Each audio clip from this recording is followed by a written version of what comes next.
Order update tayo mga ka-hunter for today, number 60.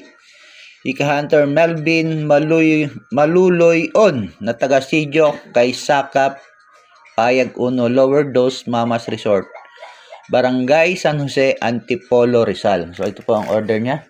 Isang square type CI with pamo at kahapon pa po nagbayad.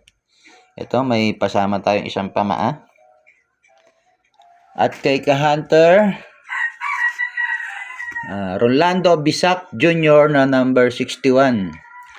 Isang U-type at 4 na paltak. Yan, nakasupot na. Dahil hindi ko pwedeng dalhin to na hindi pa nakasupot. Paghihiwalayin kasi nila ito pagdating sa GNT. At ayun po, may kasama ring pamaa sa loob. Yan, thank you mga ka-hunter sa tiwala. At sa mga nais po mag-order, message lang po si De Leon Hunter. At agad ko po kayong sasagutin. Thank you.